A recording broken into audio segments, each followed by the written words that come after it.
মলয়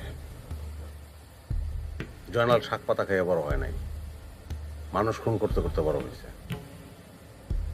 পুলিশের গায়ের গন্ধ আর বুটের আওয়াজ ও বর্ডারের ওই পাশ থেকে পায়।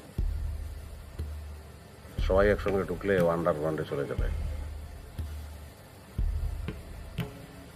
সুতরাং যেটা বলছি ওইটা করো,